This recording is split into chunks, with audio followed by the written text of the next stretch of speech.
بسم اللہ الرحمن الرحیم۔ السلام علیکم۔ روزانہ واقعات سننے کے لیے اس چینل کو سبسکرائب کریں۔ عبداللہ بن جدعان بن کعب حضرت ابو بکر صدیق رضی اللہ عنہ کا رشتے میں چچا لگتا تھا۔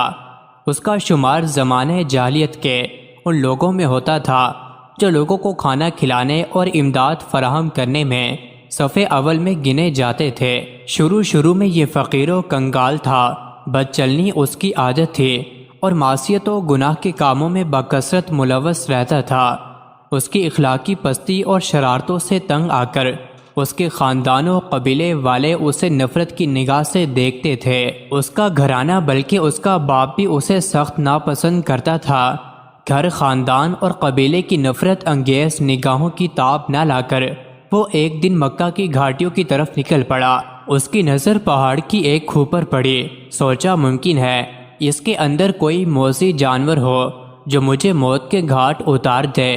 چنانچہ جان بوجھ کر کھو کی طرف بے خوف بڑھا تاکہ خود کو موت کے منہ میں ڈال دے، اور پھر گھر، خاندان اور قبیلے کی طرف سے جس نفرت و بغض کا اسے سامنا کرنا پڑ رہا ہے، اس ذلت و عار سے ہمیشہ کے لیے آرام پا جائے۔ جب وہ غار کے قریب پہنچا تو اسے ایک اژدہا نظر آیا جو لگتا تھا کہ جیسے اس کی طرف بڑھنے کے لیے چھلانگ مارنے ہی والا ہو۔ یہ دیکھ کر وہ کسی خطرے کی پرواہ کیے بغیر اژدھے کی جانب بڑھنے لگا۔ جب اژدھے کے نزدیک ہوا تو اس نے دیکھا کہ وہ تو سونے کا بنا ہوا ہے اور اس کی آنکھوں میں یاقوت لگے ہوئے تھے جو چمک رہے تھے۔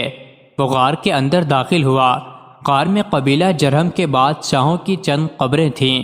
ایک قبر حارث بن مزاز کی بھی تھی جو ایک طویل مدت پہلے غائب ہو گیا تھا اور کسی کو معلوم نہیں تھا کہ آخر وہ گیا کدھر۔ آیا اس سے آسمان نے اچک لیا یا زمین کھا گئی؟ عبداللہ بن جدعان کو ان قبروں کے سرہانے سونے کا ایک تختہ ملا جس پر ان بادشاہوں کی تاریخ وفات اور ان کی مدت حکومت کی تفصیل درج تھی۔ نیز ان کی قبروں کے پاس ہیرے، جواہرات اور سونے چاندی کا انبار تھا۔ عبداللہ بن جدعان نے غار کے اندر سے حسب خواہش جواہرات لیے اور غار کے منہ پر پہچان کے لیے نشان لگا کر نکل گیا۔ جب وہ لوٹ کر اپنی قوم کے پاس آیا تو انہیں خوب دولت سے نوازا۔ چنانچہ لوگ اس کو محبوب جاننے لگے اور اسے اپنا سردار بھی تسلیم کر لیا۔ عبداللہ بن جدعان لوگوں کو کھانا کھلاتا اور جب بھی اس کے پاس دولت ختم ہو جاتی تو غار سے جا کر حسب خواہش ہیرے، جواہرات اور سونا چاندی نکال لاتا۔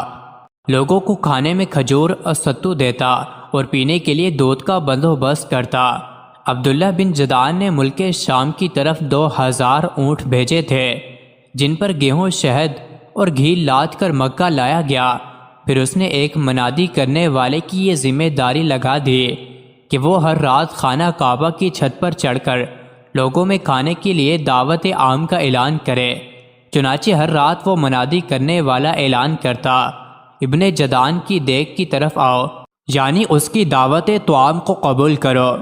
صحیح مسلم کی شرح میں عبداللہ بن جدعان کی دیگ کے متعلق لکھا ہے۔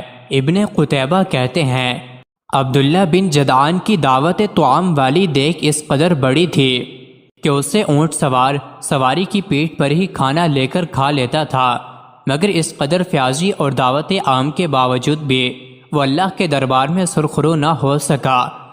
مزید ایسے ہی ویڈیوز کے لیے چینل کو ضرور سبسکرائب کریں۔